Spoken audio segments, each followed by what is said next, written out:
Welcome to Brown Liquor Podcast, where we explore all things under the rainbow, navigating relationships, life, and friendships, all while enjoying your favorite brown liquor drink. So, let's get into it.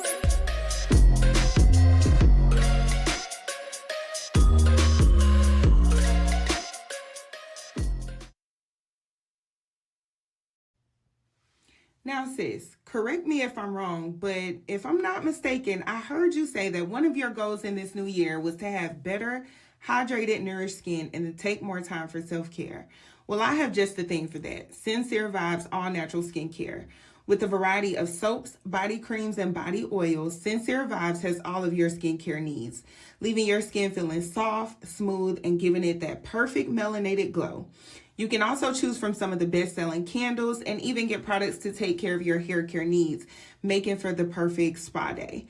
Check out Sincere Vibes at sincerevibes.com, and when you make a purchase of $20 or more, you'll get 20% off using the code LIQHER, LIQHER. Start the new year off right by taking better care of your skin. Go to Sincere Vibes today and leave feeling the vibes. After all, they are sincere.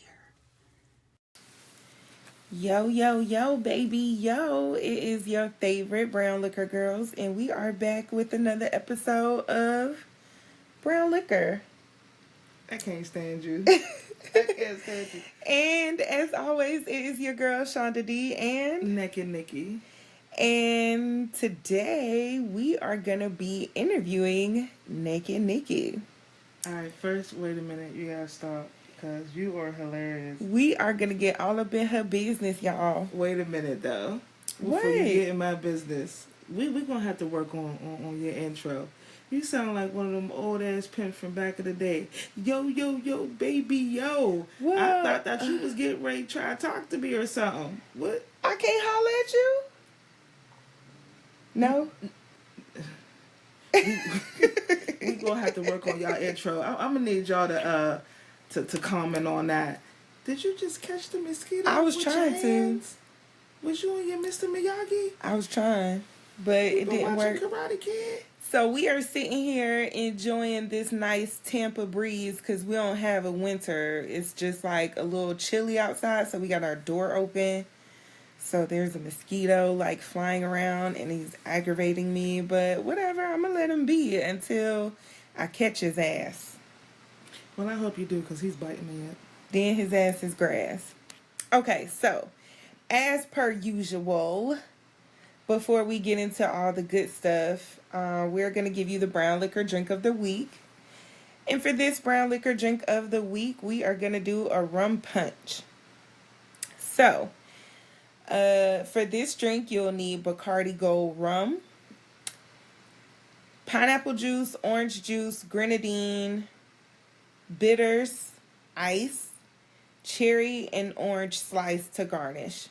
So the recipe says 1.2 ounces of Bacardi Gold rum, but y'all know how we do it. We like our drinks strong around here, so we gonna say what?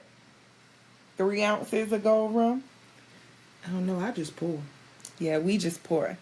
2 ounces of pineapple juice, 2 ounces of orange juice, 1 teaspoon of grenadine, 2 drops of bitters, and cherry and orange slices to garnish. Shake it all up, and boom, there you go. Rum punch. We calling that titties out. If you see the smile on my face, y'all, I'll be like, ooh, Nikki's a fucking creep, but... Titties out. Titties okay, so out. that is the new name of the drink. It's not going to be called a rum punch. It's going to be called the titties out. Exactly. Like, it can't be on some old normal shit. This is brown liquor. But you ain't even got your titties out. First of all, don't be telling my business. I'm just saying, normally All right, now you... I'm gonna have to pull my titties out. Normally you have your titties out, but... Well, it's a little chippy. My nipples is hard. I've been working all day. Okay. You know what I mean? I wanted to read my book, You know what? We ain't even gonna go into all that. I'm just gonna go ahead and pull my titties out. Okay. And don't be telling the peoples when I don't. Okay. They ain't supposed to know that. I'm just saying. You always doing something. You tell my business. No. Your business right now is to work on that intro. Because if you come out with that yo baby yo one more time, I'm don't worry about my yo baby yo. Okay. I'm calling Bobby Brown because I swear he said that in one of them movies or something. I don't know. So, as always, our disclaimer, make sure you don't drink and drive. Make sure you have a designated driver if you are out and about. We never say that. Just keep it I'm calm. just saying, like, Y'all we always say, know. don't drink and drive, Look. be safe, know your drink level. Yeah, but I'm saying, we all grown here. Going into the third season, we ain't going to keep throwing out no disclaimers. Yes, we do got to keep Nah. throwing out a disclaimer if we don't want to be sued. Yes, we do. Who going to sue us? I don't know, but they ain't going to get nothing because we ain't got nothing to give. Yeah. I got a couple dollars. I mean, you do, but I'm just saying we need to keep that. So, therefore, we have nothing to give. You telling the people you got money for them to sue you? Like, that's stupid. Now it's on tape. Yeah, you ain't think about that. No, I'm going to just go on here and continue to take my titties out. Anyway. And sip my wine. So, as you may or may not know, Naked Nikki is an award-winning author. She is a business owner, multiple business owner, and she has, 6 books? 5, 7 books? I want to say 7. So, we are going to get all into her author business and get into the books and the publishing company and all of that good stuff. Because what y'all may not know is even though she jokes and clowns on this podcast, outside of that, she is a very serious, very thorough business person. Businesswoman. There you go. Business aggressive woman. Okay. That, yeah. Yeah, because I will cut somebody out. Business or no business, don't play with me. So, let's start with the publishing company. How did you start the publishing company, and what was your inspiration behind starting a publishing company? I started the publishing company to help men and women who were incarcerated to publish their books. When I first started writing, I was incarcerated. Being incarcerated and writing and talking to people, you hear a lot of stories. Everybody has a story to tell. So once I came home and started to believe in myself and actually published my book, it was my goal to want to go back behind those walls so those young women can tell their stories. Then I started working in the county jail a couple of years after that, and working in the county jail, and so many people asking me questions on, how to publish and how to get published. I had to really make it a dream, like make it work, put it out there, and really just start pushing it so that the men and women, especially in our community, being black, could be able to publish books. When you go online, most of the publishing companies that are owned, and I, I hate to say it, about white people, these self-publishing companies, and they're charging an arm and a leg. I spent over $3,000 publishing my first book, and it still wasn't done right. So I wanted to make it affordable for myself and make it affordable for others so that, we can get our stories out there. So I'm really self-taught. I learned everything on my own, and I just applied it, and I kept pushing until I created the publishing company and started publishing my own books. Because there was no way in hell I was going to continue to pay somebody else to do what I could do and could do better. Right. Yeah. So, after your incarceration, you come home, you wrote the book. You wrote your first book while you were incarcerated. I wrote several books while I was incarcerated. Okay, so you wrote several books while you were incarcerated. you come home and basically change your life completely around? Hell no.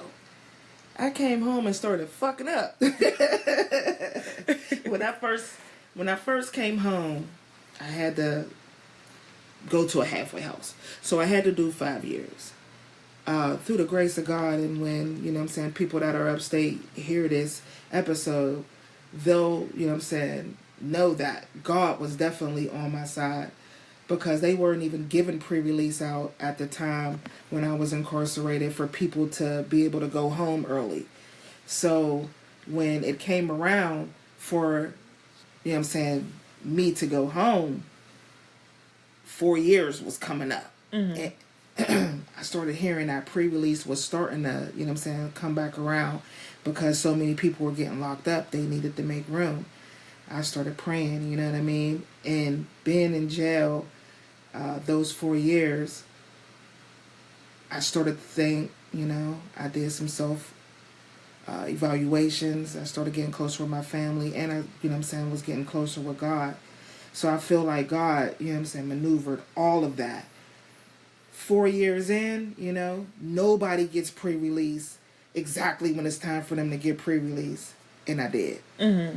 I went to a boot camp. And when I was in boot camp, I only had like maybe 3 months left for that 4-year mark. And people was like, oh, girl, you going to be sitting here until it's almost time for you to go home. No, God had other plans for me. So I got out exactly 4 years before it was time for, well, I did 4 years before it was time for me to actually, you know what I'm saying, go home. So that last year they let me go to a halfway house. Being in a halfway house, I feel like was the hardest year that I had to do. And being so close to home, but still really being incarcerated. Because even though I was home and was able to walk around, I still had to report, and I still had to go back to a halfway house. I had to get tested and all types of shit, you know what I'm saying, like drug tested and things like that. So doing that, and, you know what I mean, being so close to my son living with my mom, and coming home, trying to be a mother, still don't really know how to communicate with my son. Like, it was crazy.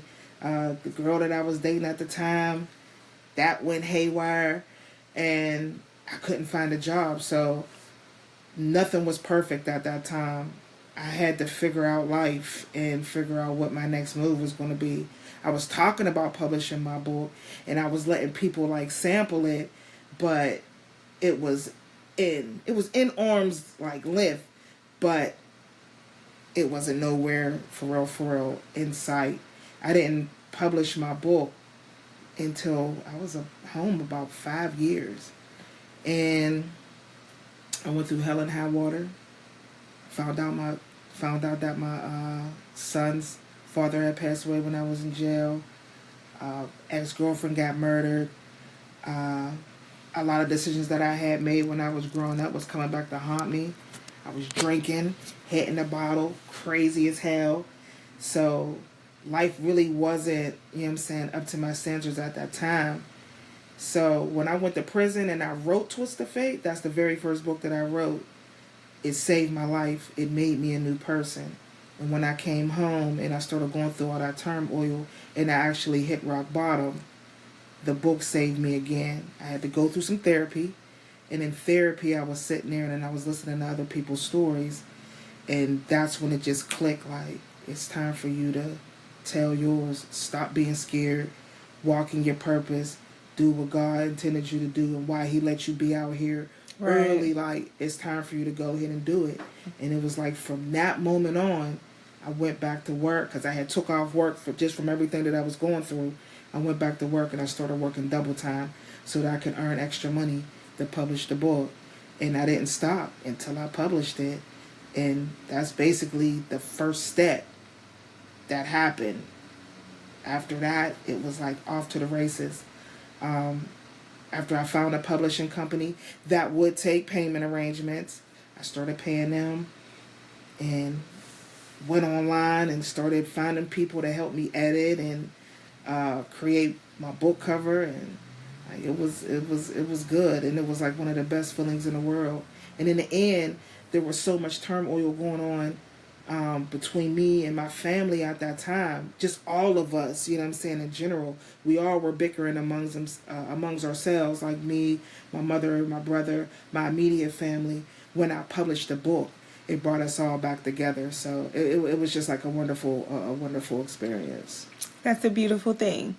So, we're coming up on the 5-year anniversary of your first book, Twist of Fate. Mm-hmm. So, give us a synopsis of the story behind Twist of Fate. And y'all, let me tell y'all, I've read Twist of Fate. I'm actually still reading it. I'm at the end, the last couple parts. No, you in the middle. Well, yeah, basically. But it is a bomb-ass book. Like, it amazes me how creative your mind is and how you were able to just put this story together. Like, I'll text you as I'm reading it, like, so wait, blah, blah, blah, blah, blah. I can't give y'all no insight on the book, but give us a synopsis of Twist of Fate and where that inspiration, creativity, the storyline, the characters, everything, where did that come from? How were you able to put such an amazing piece of work together? Okay, so you had several questions basically in one question. Yes. Okay. Okay. So, before I got locked up, I promised myself that I was going to write a book. Wait a minute. Let me start from the beginning.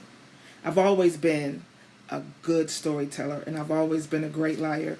My mom always said that, like, girl, you can tell a story. You know what I'm saying? But even when I was a young buck, I would say probably like second grade, I started writing like stories and love notes and lies. Just, I was always a good storyteller. My teachers used to tell me that too.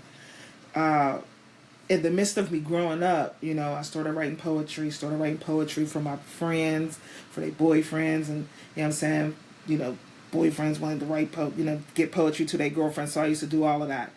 And I used to try to write a book, but I was out there in them streets, like, heavy. I would always start, but I would never finish. Mm-hmm. So when I got sentenced to do 5 years, sitting at the bar drinking, I had told my friend at the time, I had told everybody in the bar while I was buying around the drinks, when I go to jail, I'm going to write a book, I'm going to come home, I'm going to be a best-selling author. Everybody's looking at me like, yeah, all right, whatever, you know what I mean? But, you know, that's what I said. And when they slapped the cuffs off of me and they took me off and they hauled my black ass off to jail in front of my mom, that's what I had on my mind. I'm going to write a book, The first week that I was locked up, I was, you know, coming down off that high, you know what I'm saying, of being in the clubs, drinking every day, chicken wings. Like, I had a lot of addictions, you know what I'm saying. People think that when you sell drugs, that the only person that has addictions is the person that you're selling to. But I was an alcoholic. I was drinking every day. You know what I'm saying? I was addicted to the lifestyle of being out in the streets, spending money frivolously, and, you know what I'm saying, those type of things. So I was going into a withdrawal. Like, I couldn't eat, you know what I'm saying? I couldn't sleep. And somebody slid a hood book in, like, under my door in my cell. It was called Black China. I'll never forget it. Publishing company was Triple Crown Publishing. And when I picked it up, I started reading it. And I didn't put it down. And the story was so real. And it felt like I was, you know what I'm saying, like I was reading about me. Mm-hmm. And I was like, oh, shit, I can do this. Like, this, if I can write about this, like what I already know, like, I can do this. So after I got done reading it, next week on commissary, I bought a pen and a notepad, and boom, like I just started writing. After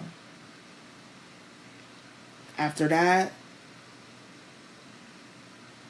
I say, like, because that was in the county when that happened. I want to say a month later, I ended up going upstate, and I started reading other hood books. And, you know, I started talking to some people that was incarcerated with me, like, once they let me out. And I ended up running into another young lady that, you know what I'm saying, wanted to pursue the same dream. Her name was Boy. I actually give her a shout out in my acknowledgments. Her name is Shamika. Uh, she had already written a book by hand, ink, paper. We was outside, like we didn't know each other from a can of paint, but we bonded over a game of basketball, and she told me. And I was like, hey, I was like, let me read some. So she let me read 4 chapters of her book. So once I seen her book written on paper, in ink, and it was bomb, that was just another motivation. Like, all right, like this is meant for you to do. You got to do it. So I just, once again, I started writing and just started putting stuff together. And at first, when I was writing, it was coming together and it wasn't coming together. And, I was throwing shit away and starting over. And then, I want to say maybe about, because I got locked up in June, I want to say August, I picked up the notebook again and I just started writing. And I was so angry. I was angry because the people that I was dealing with, on the street, like they left me high and dry. I was angry for being locked up for selling drugs. So the anger just fueled me. And I took my life, and I wrapped it in a beautiful lie so that the streets wouldn't come back, to get me. And my mama wouldn't smack me in the face for telling the family secrets. As far as putting the book together, like I was telling you when we was having our conversation the other day, the book wrote itself. I didn't have a process. I just picked up the pen and I literally started writing. And from the books that I was reading, I wanted my book to top everything that I had read. So I wanted to have the nastiest villain. I wanted to have the craziest connections. And once again, even though the book is so raw, street savvy and courageous, I feel like God was just, guiding your pen. Like guiding the pen, because it is like the book is raw as hell. When you already know, like the book is mean. I don't want to say there's nothing godly about the book because God is represented throughout the whole book. You know what I mean? But definitely. It's just like, and I would write a chapter, then I would go back and read it, and then I would write another chapter. I would go back and read that chapter and write another chapter. But at that time, I didn't have a process. I didn't start to get a process until I started to write, other manuscripts. And from I'm not going to say the mistakes, but to make it easier for me to write the next novel, I took different approaches. But I'm not one to create an outline. I just write. Like, I'll see something and it may remind me of a situation that I was in or something that I have heard, along the lines, of a story, real life story, and I'll just take it and I'll run with it. And I guess that's just the beauty of my mind when it comes to, to writing the book. Now, I would say, what I'm working on, I have tried to create outlines, but it never works for me. It don't flow as good as it does when you just allow yourself to just be free. Yep. And just write. Yep. And some of the series that I wrote, like the Mrs. and Mrs. Toxic series, I wrote that under the influence. Yeah, great series. We hit on intoxicating relationships and things like that. Go ahead, what was you going to say? I was going to say, we'll get to that one. We'll get to those We're going to get to that one. All right. But with Twist of Fate, though, God got at that pen. Anger got at that pen. Determination got at that pen. And it took me 9 months to write the first book. Like it takes you 9 months to carry a baby. And when it was finished, I was a new person. Yeah. So with this 5-year anniversary, what can we expect from the original version? What's going to be different? The original version, it's very raw, and because I was going through so many things in my life, there's a lot of truth. So as I'm telling the story, you know what I mean, what I was going through the day that I picked up the pen in chapter 8 or chapter 9 or chapter 11, something spilled out from that day of what I was thinking, what I went through in my past. So I feel like there's a lot of jargon which reflects on my life and what I was going through. Like I was just rereading it now because I'm doing another reread before the release. And I'm like, damn, I can remember exactly what was going on when I was writing that chapter just because of some of the things that I had said in the book. So I cleaned it up a lot. Twist of Fate, the first edition, I paid over $1,000 for it to be edited, and it still wasn't right. I didn't have a team, so I was paying people to do things, and they weren't doing it correctly. I didn't go back and reread the book. I just went ahead and published it, you know what I'm saying? So those were things that I learned along the way in the process. So those are going to be a lot of, well, with the new book, you're going to see a lot of that eliminated. Like if you buy the old copy, and you better get it now because it's not going to be available. Better get it now because once this 5-year anniversary come out, you're not going to be able to get it. And I promise you, that's going to be the one that's going to, you know what I'm saying? It's going to be worth money because I'm telling you, it's been out for 5 years. I say give it 5 more years, and it's definitely going to be like that classic. It's going to be sitting next to Coldest Winter Ever. I kind of feel like it's already better. Yeah, I don't even think 5 years. I say like 2. You say 2 more? I feel like after the re-release, because it's going to be cleaned up, you know what I'm saying, editing wise, we got the chapters named this time. The cover is going to be different. It's going to be marketed different. It's going to come across as a way, it's going to come across a better read. You know what I mean? And at the end of the day, I don't, got to be careful what you say because people will pull it up. But mainstream, I'll say that. I feel like the re-release, the 5th year anniversary, it'll appeal to a larger audience, right? A larger mainstream audience. Okay. This the first one though, like people loved it, no matter what color, no matter what age group. I tell you this, my mama, Lord rest her soul, she knew the book was raw and uncut. My mom was a Christian woman. She sold my book to every person in her congregation. I know that's right, Mama. I'm like, Mom, you can't be selling this book. You know what's in this book. My mom was like, we all got a pass. You know what I mean? So every walk of faith have, you know what I'm saying, gravitated towards this book. I've got so many hugs. I've got so many great reviews. And to me, now that I'm doing a re-release, I'm going back and reading it.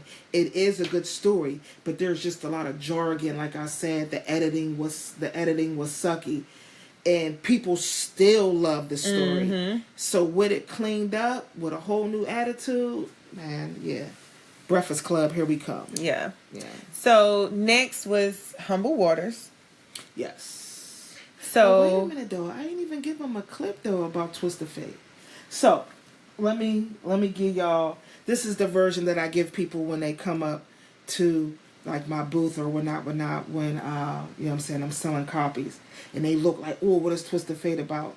I hit them with the Twist of Fate, a truth wrapped in a beautiful lie is the shit. No, I don't say that. I kind of got stuck. I forgot my little pitch, maybe because you already kind of said it. You said the 9-month thing. Yeah, but that you said that you wanted the synopsis too. So the book is based on a character. Her name is Egypt Winters. Egypt is abandoned by her mother and father at birth, and she's raised by her God-fearing grandmother. Egypt herself, though, doesn't believe in God, so she makes bad decisions after bad. She makes one bad decision after the next, not having a mother and father, hating God. until she makes one decision that changes her life. She ends up getting abducted by one of her friends that she thinks, you know what I'm saying, is her friends. And when she's abducted, she's sold into sex slavery, and she's strung out on heroin. That's that mosquito again. And she's strung out on heroin.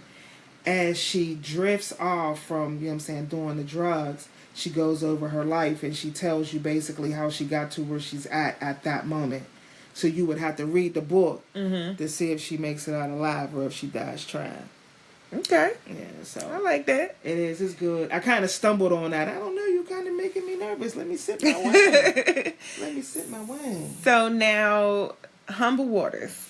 Humble Waters is the second novel. Yes. So how did Humble Waters come about? BT. Shout out to Ashanti. The one song that she had that got the piano with the video. Damn. The Way That I Love. Yeah, that. Yes. What is The Way That I Love You?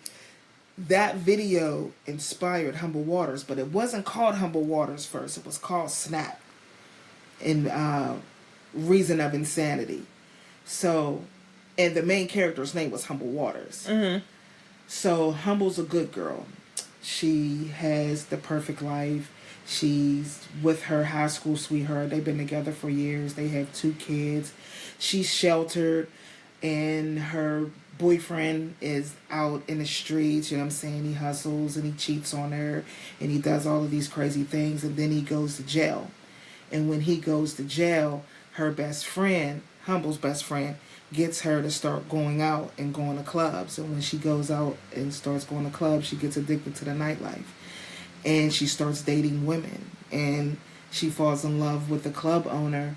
And everything just starts to switch up. Yes. And I call her, you know what I'm saying, the queen of the night. You know what I mean? Because she ended up taking on, you know what I'm saying, her boyfriend's role while he was locked up. Okay. So when he comes home from prison, you know what I'm saying, she tries to convert and go back to the woman that she used to be.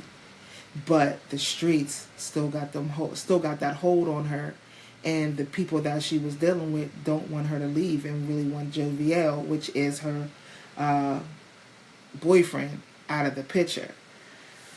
Humble's raised by a madam. She doesn't know who her father is. Mm-hmm. So she has a lot of home issues as well. The story is really deep. Humble goes through, you know what I'm saying, a lot of different things. And we don't know if the boyfriend sticks around to the end of the story. There's a part 1 and a part 2, the Humble Waters too.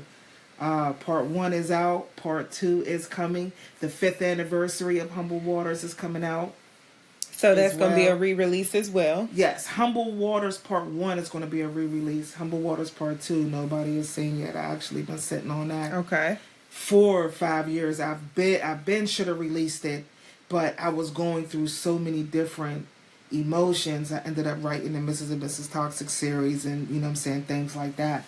But Humble Waters is good as hell. And the thing about the Truth Wrapped in a Beautiful Lies series, even though they're two different stories, Twist of Fate is about me growing up.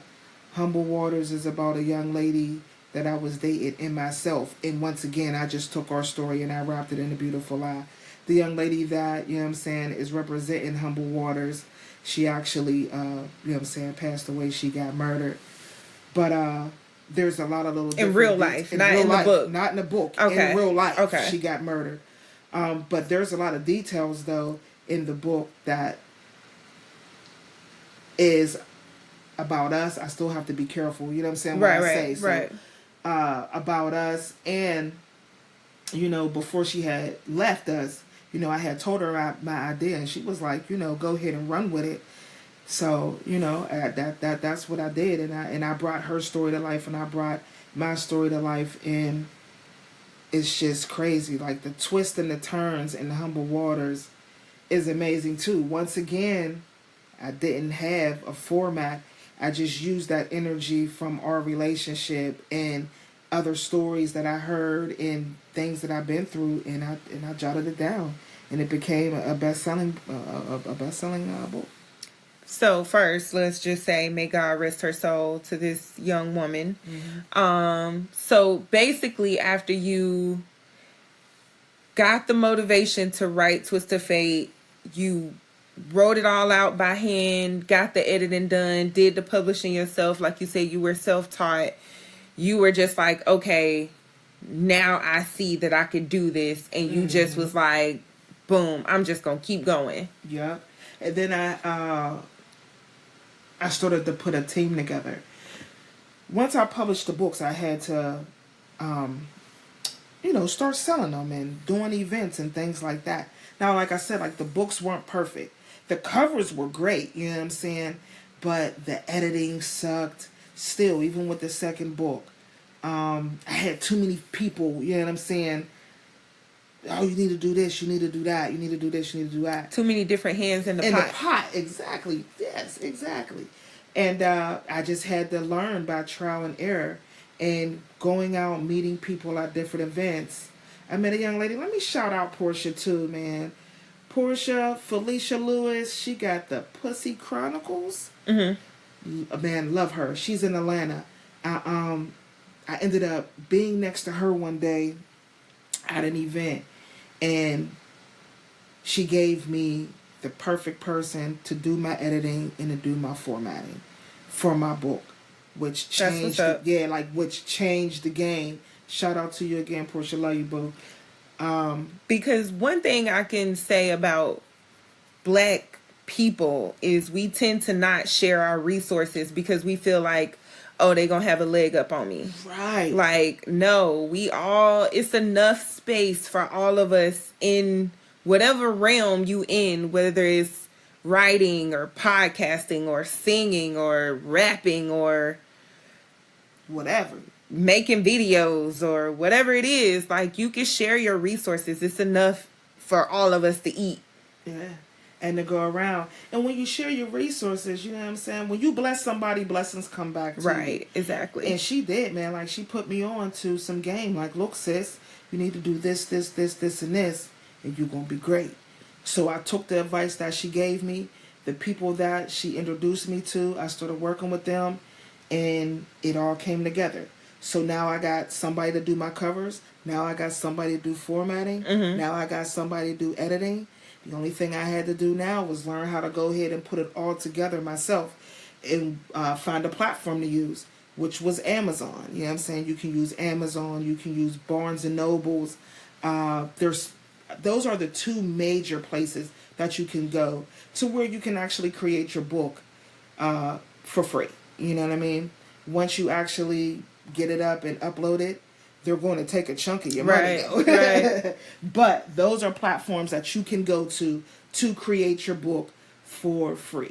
You have a lot of other places that you can go, you know, Book Baby, Google Play, all of those spots you can go on as well to create your book. But the best ones, though, you know, are Amazon and Barnes and Nobles. But you have to have a team. I was trying to do everything myself, but you can't do everything yourself. Some people can, but for me, I could not. Right. Once I got the team in place, because like I said, Twist of Fate was done by a self-publishing company. Then I did a second edition of that, and I redid it myself so that the other publishing company couldn't take my money. They were so high. They charged me like $3,000 to publish the book. Then they were charging me double. It only cost me $6 to make my book myself. The publishing company that I had, the self-publishing company that I had went through, was charging me $11.62. So they were charging me double for me to buy my own book, which I only should have really been paying $6 for. Right. And on top of that, they were taking a percentage from anybody that was buying the book directly from them. And off of Amazon. And off of Barnes and Nobles, because they set me up on all those platforms. So at the end of the day, I was only making like $3 for every book that I sold. Oh, hell no. Right. And that's why I created, once again, like the publishing company to show people that you don't need those outside sources. The way that I'll help you publish your book, I'm going to set you up to be your own boss. I don't want to cut you a check. I want you to get your own check. I'm here to publish your book one time and to set you up to show you how to make your own book. And that's, you know what I'm saying? Some people want to do that. And some people be like, no, Nick, I'll just keep on paying you because that's something that I don't want to do. I'll just go ahead and let you do it. I'm not a publisher. You know what I'm saying? I don't want to be a publisher. I just want to write my books, and I don't care. I'll pay you to go ahead and set it up and do everything that you need to do in the system. So the publishing company is called Emotional Fiction Publishing Firm. So you guys have heard the commercial that I do for emotional fiction publishing. So if they want to connect with you, emotionalfictionpublishing.com. Emotional Fiction Publishing Firm.com. Right. Which is a long ass name. Thinking about actually revamping the name and the company again. Just more mainstream guys to just get, you know what I'm saying, more clients. But that's not going to come probably for another year because I'm so busy with the books right now. Okay. So, yeah. So next was Mrs. and Mrs. Toxic series. No, next was the writing formula. Okay. So the writing formula, I had already written that book, but I was sitting on it. But remember I told y'all I had went to go work in the Allegheny County Jail. And my job was to help facilitate groups. I was the street researcher, you might as well say, and I had to be in the classroom with somebody that had a degree, like a psychology degree. So they teach the class, but I was there to assist just streetwise because people could relate to me. Right. And I was a success story. I went to prison. I did 5 years, and now I'm here, in the same place that housed me, showing young women and men that you can do what I did. You know what I'm saying? And maybe better.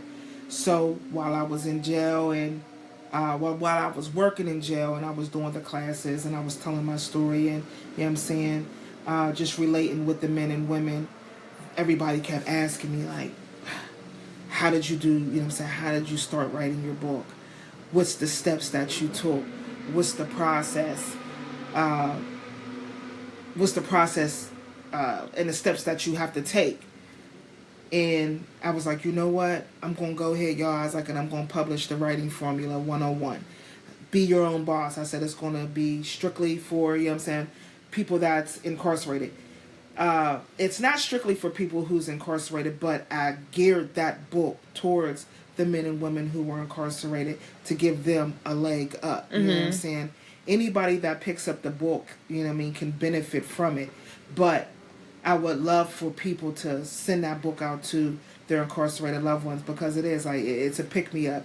It definitely, you know, shows them that they can do it. And it's the way that I approach it.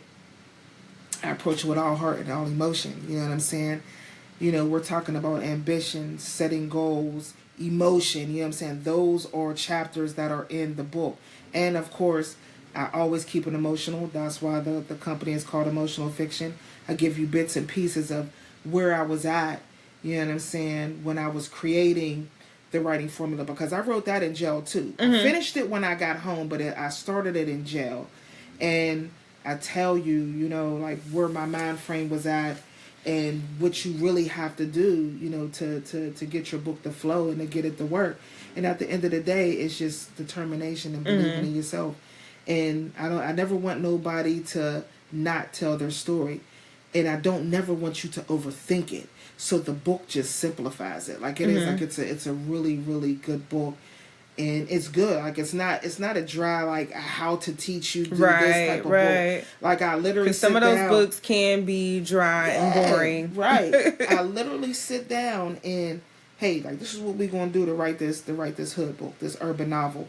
Like I'm talking in the I'm writing in the book like how I'm talking to you. So you're like, oh, okay, like this isn't boring at all. You'll end up finishing it and being at the end of the book like I'm inspired. Let me go ahead and write. I've gotten a lot of emails from people who have bought the book at events and sent it to their loved ones who were incarcerated, or bought the book offline because it's actually hard for for me and you to send somebody a book. Like you have to buy it from like from the publishing company.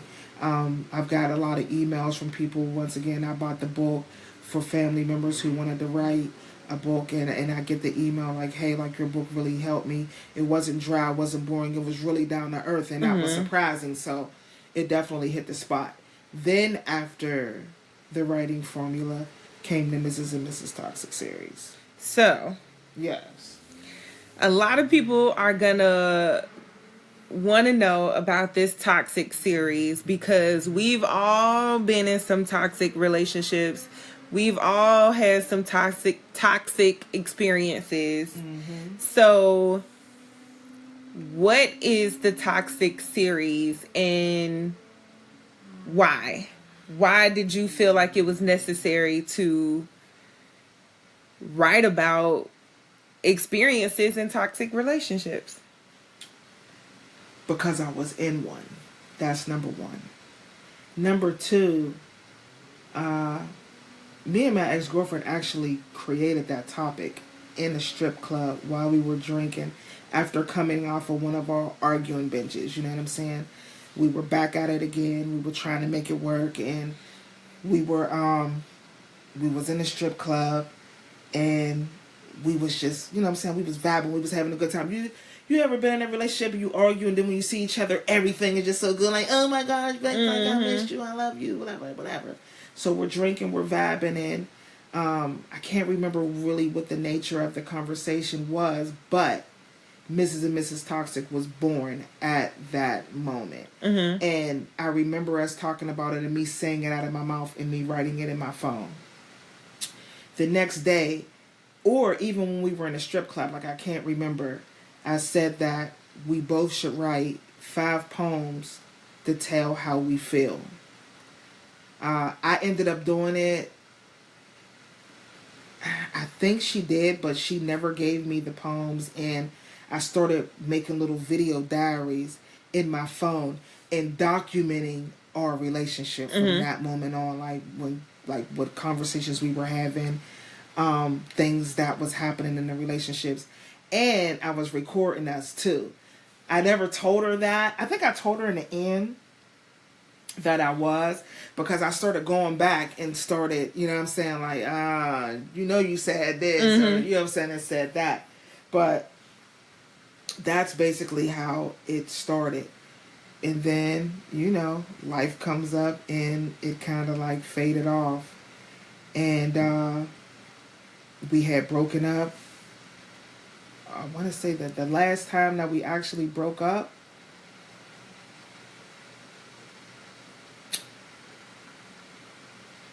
I can't remember when, but who cares?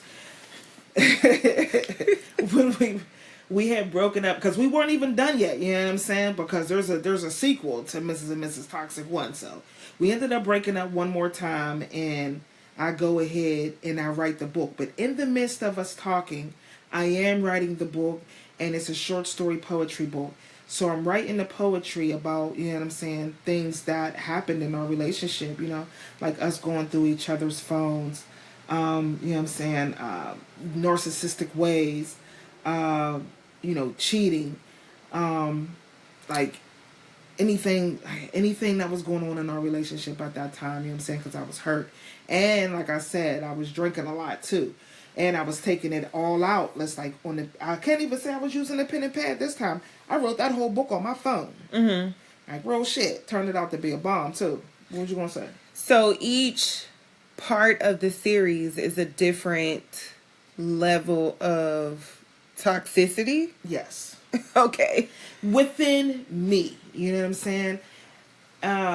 But when you read the series, I feel like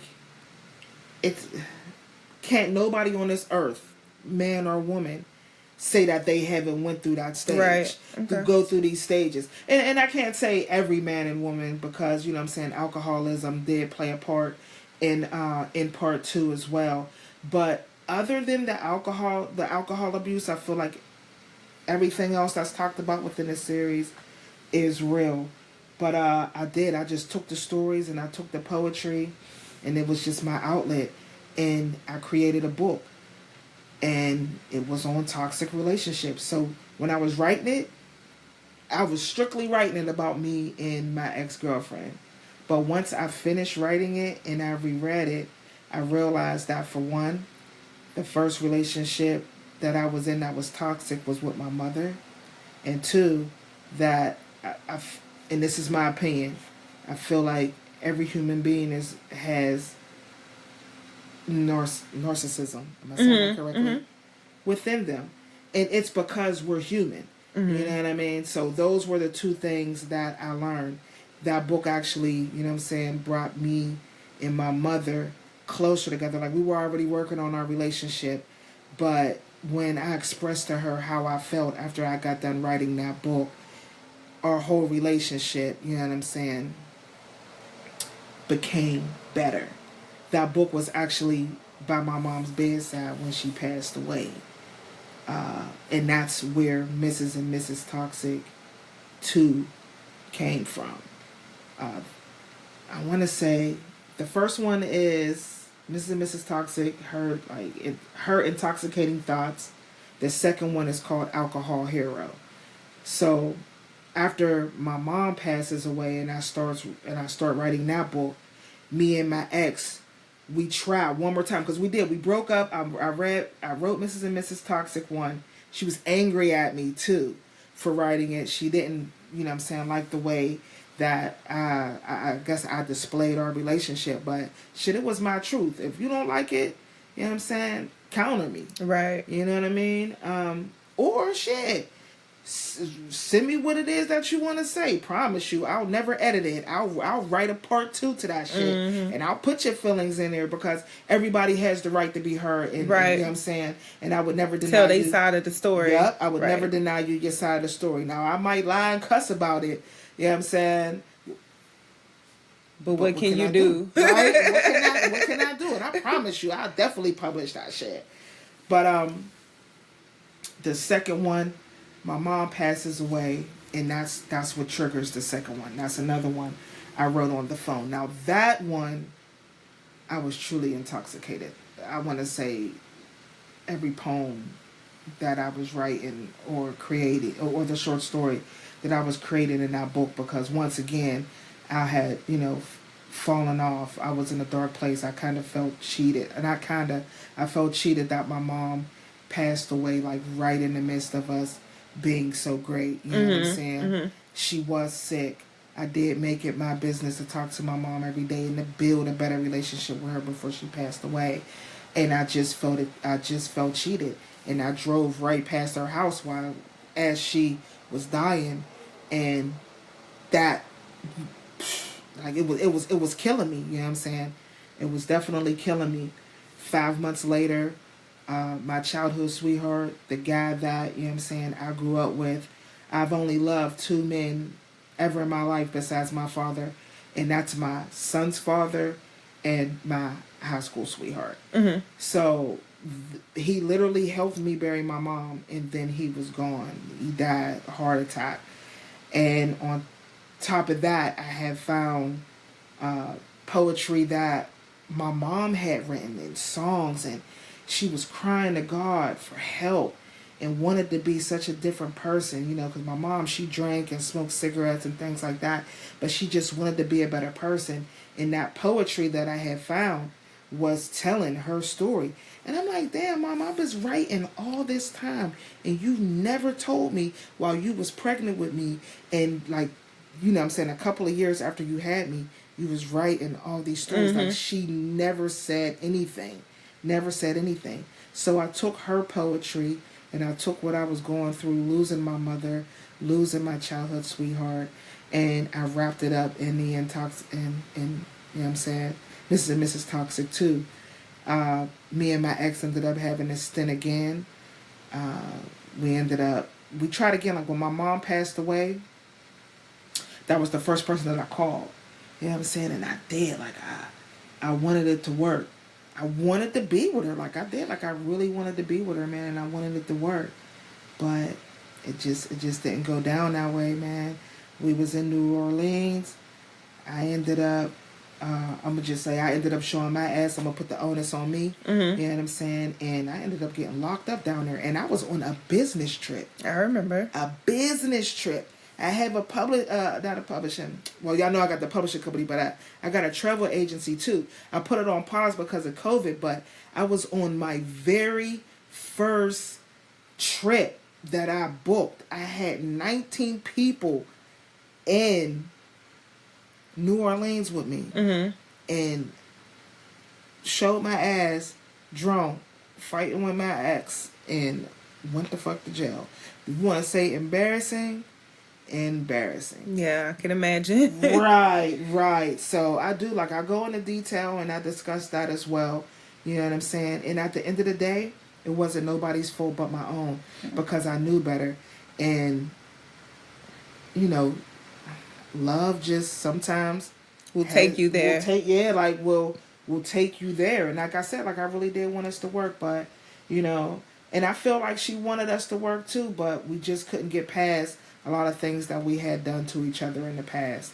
And that's where, you know what I'm saying, that shit ended up going left. But I learned a valuable lesson, and that was the last time that I actually, you know what I'm saying, seen her. We may have talked like once or twice after that, but it was done. So I went from, you know what I'm saying, intoxicating relationships to, you know what I'm saying, alcoholism and death, and trying to learn how to, you know what I'm saying, heal. And the next chapter was the sexy chapter. Toxic 3. Toxic 3. Now I'm feeling myself. I done lost some weight. Dress done got a little bit longer. My mom passed away. I got tattoos. Like, I kind of like fell in love with the ink because I was liking the pain. So I got my chest tattooed and my arms tattooed, and you know what I mean? Like, I'm feeling myself. Now I'm on Facebook. I got my own little writing group. So I was in there. I ain't never had no clothes on. I'm taking pictures and you know what I'm saying? And shout out to my girl, Miss Southern Belle. I'm gonna have to give her a shout out and let her know to listen to the episode. I ended up meeting her online in a group, and our vibe was crazy. We're still friends to this day, and love her to death. She brought out the sexy side of me, like, writing. And I can't even remember how we got started. I'm going to have to ask her, like, how did we get started? I'm doing that. Were y'all just sharing stories in the group, and then y'all probably, like, she probably posted a story, you probably posted a story, and y'all were commenting back and forth, and then it just became... No. I met her in a group, and we ended up being friends, and we ended up talking on the phone. And, you know, she was telling me about herself. I was telling her about me, and, you know what I'm saying, what I do. And I don't know if she wrote something and sent it to me, or if I wrote something and sent it to her. But that's what, you know what I'm saying, sparked it. We was cool, but, like, I don't know, like, I was attracted to her. You know what I'm saying? Like, I was attracted to her spirit. Like, she was just a cool motherfucker. And at the time, people were judging me where I was at in my life, just as far as, like, hey, like, you got all these businesses. You know what I'm saying? You be drunk and shit. Like, you need to get your shit together. And she didn't come at me like that. She was like, yo, like, I've been where you at. You know what I'm saying? Like, she was just an honest friend, and she was cool as hell. And it started over, like, text messages. I can't remember who shot the first story first. But, boom. She shot a story at me, or I shot a story at her, and it went vice versa. It's all in the books. Like, it's in the book. Everything that she wrote to me and I wrote to her was in the book. And we went off of each other's vibe. You know what I mean? And it was just like, it was hard. Like, it was hard. It was hard. I loved it. So, Mrs. and Mrs. Toxic 1, 2, and 3 all have poetry from other authors, or... No. Mrs. and Mrs. Toxic 1 and 2 is just me. Okay. Well, me and my... Toxic 1 is me. Mrs. and Mrs. Toxic 2 is me and my mother. Okay. Mrs. and Mrs. Toxic 3 is me and, I want to say... 6 other authors. Oh. Hold on, let me grab the book.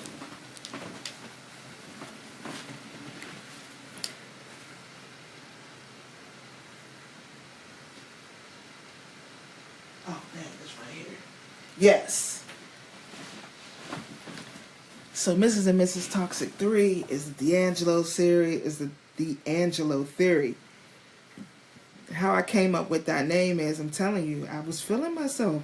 I was looking in the mirror one day all naked and shit like, And we ooh. all know that D'Angelo video where Yes. he was naked. How do we feel? And the book was just all sexy. I was getting back to loving myself. I was getting back to being that sexy person that I was. Emotionally, physically, you know what I'm saying, and sexually as well. So that's why I named it the D'Angelo theory. And there is 6 different authors in there. My girl, Miss Southern Belle. We got Eve. We got my girl, Nico. My girl, Nasty Nick. My girl, Shantae. And then we got one guy, Aquel. You know, he be in the group. He be in the group too.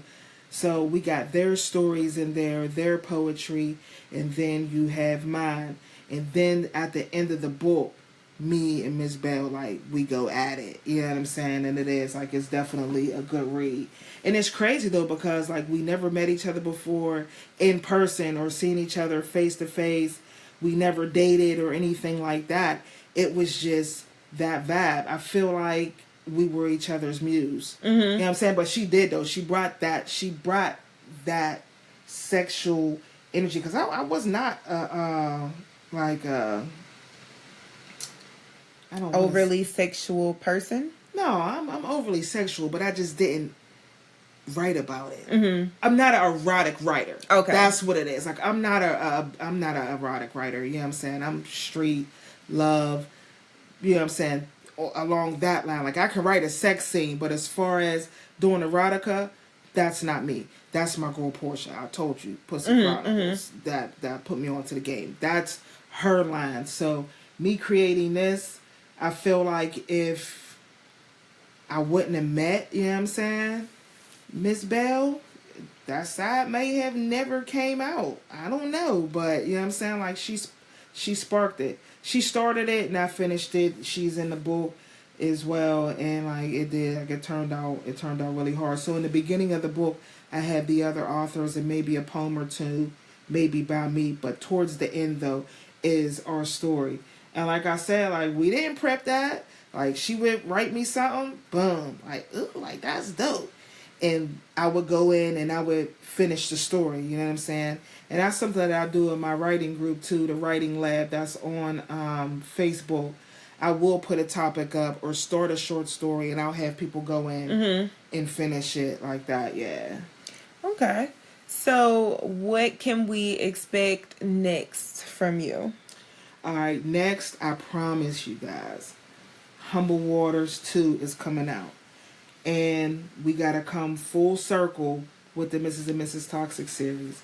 We went from being toxic to, you know what I'm saying, alcoholism and healing, to being sexy, and now I'm falling in love. So that's me and you, babe. We got to go ahead and we got to write that and get that in there. That's that miseducation of love.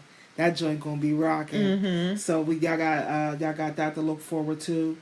I'm getting ready to start up the travel business again. We're gonna be giving out some free trips for people who are supporting the podcast and all of our ventures. You know what I'm saying? Because we got the podcast, we got Brown Liquor Facebook group, we got the writing formula. I mean, not the writing formula, but the writing lab.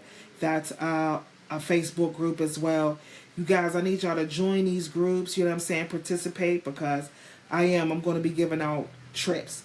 Follow me on Facebook, Nikki Flowers. I'm going to start making travel packages again, to where you can go ahead and you can make payment arrangements, or you can finance your trip. I'm going to have a lot of all-inclusive international trips that are going to be coming up. And we doing a damn thing going in 2022. I'm getting ready to get CDLs. I want all the money. You know what I'm saying? So that's my game plan. Don't you want a big ring, boo? So y'all see why, like, it's hard for me to get her to sit down to do this podcast, because she already has the publishing company. Now she's trying to do more things. She has the cleaning company. She has a travel business. Cleaning company's taking off. I mean, yeah, it's doing amazing. Yeah.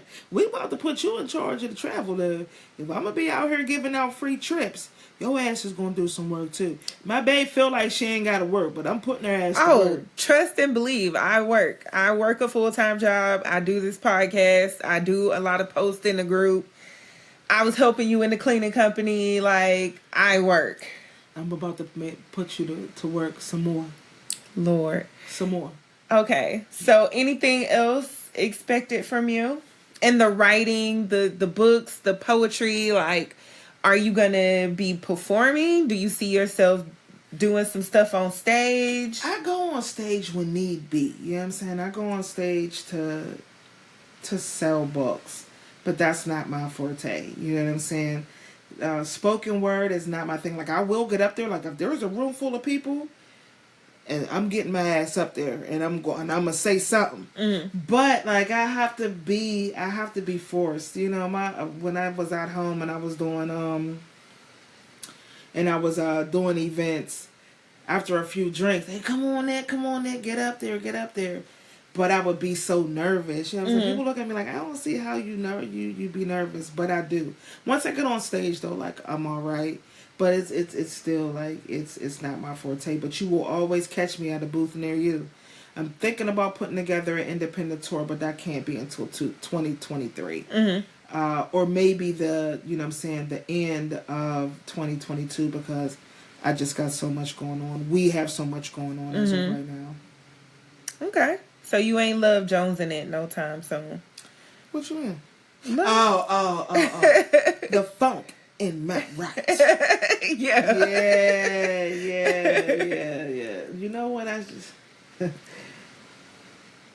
don't know. No? I don't know. Okay. I don't know. I wanted to do an audio version. I feel like for the people that hear my voice, you may hear it on audio before I actually grace anybody's stage. But if I feel like if the opportunity is right and I'm, feeling myself emotionally or buzzed up, you might, see me on stage. Okay. So what is one thing that you would want people out there that are sitting on their books to know? Like, what is one thing that you would say to motivate them? What do you think that they need to hear from somebody who did it themselves, who was self-taught? What would you say to inspire those people? People sit on their books because they're scared. They don't think that nobody is going to read it. But honey, if you don't publish it, you'll never know. Right. So that's it. You can't be afraid. You just have to do it. You know what I'm saying? And I'm not going to say you can't be afraid. It's okay to be afraid, but you have to put yourself out there. You have to invest in yourself, and there's nothing wrong with that. The only thing that you can do is grow. And just remember, it's your story. Can't nobody tell you that your story is good or bad, because you wrote it, you did it, and at the end of the day, you accomplished it. So do it afraid. Yeah. Do it afraid. Do it afraid. Do it not afraid, but just do it. You know what I'm saying? At the end of the day, when I was going through everything, I was afraid. I kept making excuses. Oh man, I can't pay for this. I can't pay for that. You can't make excuses. You just have to do it. And, I came into a point in my life to where I had to do it. So I hope each and every person that's listening to this podcast gets to their point in life to where they just have to do it. And hey, if you need that push, you can always reach out to me. emotionalfictionpublishingfirm.com.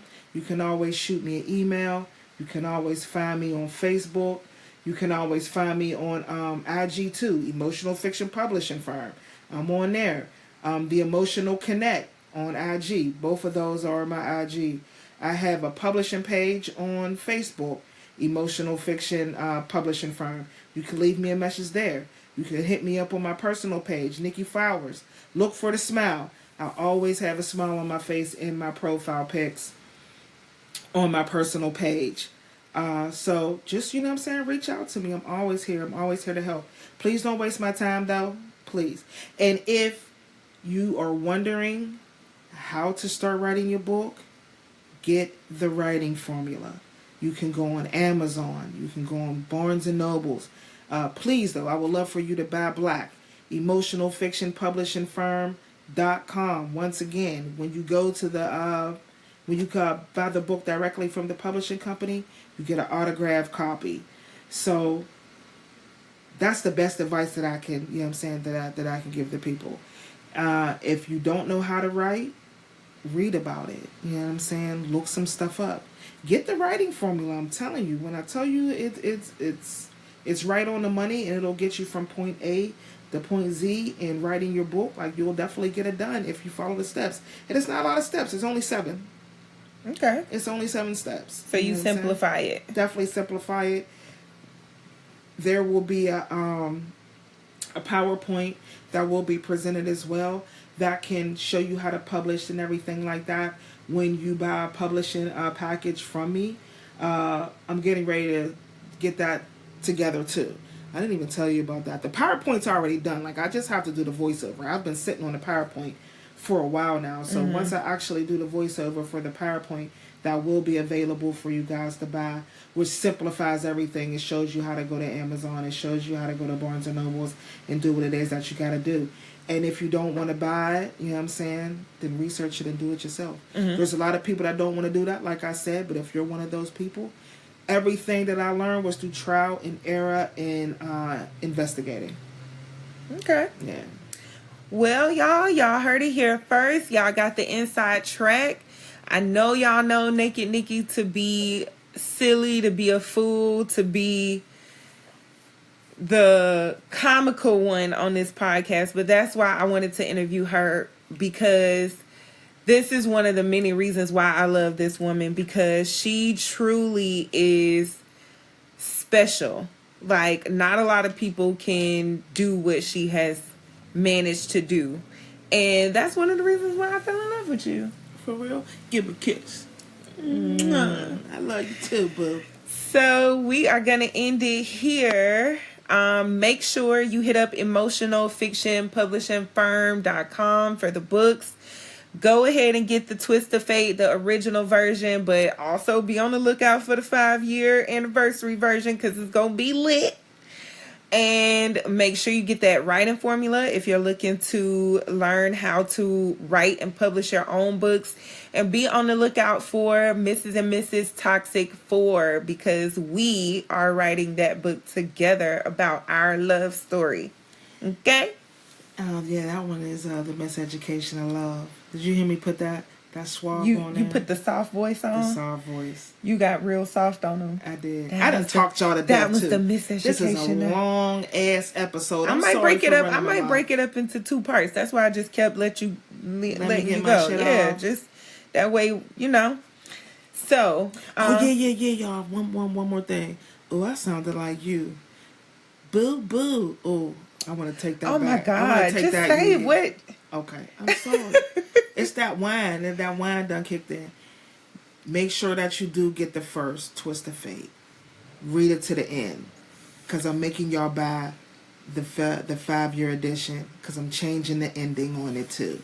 So you gonna get, yeah, it's gonna be great. So the 5-year anniversary is gonna have a different ending. Yes, it's gonna be a lot cleaner. It's going to be a lot, I don't want to say easier to read, but I'm going to say it's going to flow better. And when you get to that, you know what I'm saying, those last, you know what I'm saying, I don't want to say couple of chapters or that, you know what I'm saying, but when you get to part 2, it's going to be different. You know what I'm saying? Okay. It's going to be different. So you heard it here. Y'all better go ahead and get Twist of Fate, the original version. And like I said, be on the lookout for the 5-year anniversary, because it's going to be a little twist in there. So y'all know how we end the episode. As always, don't forget to lick that split. Ow. This has been a production of Brown Liquor Media Group. Tune in every Saturday wherever you get your podcasts to catch these vibes. Follow us on all social media platforms at Brown Liquor, and join our Facebook group, Brown Liquor Lesbian Conversations. where your voice is always heard and your opinion matters.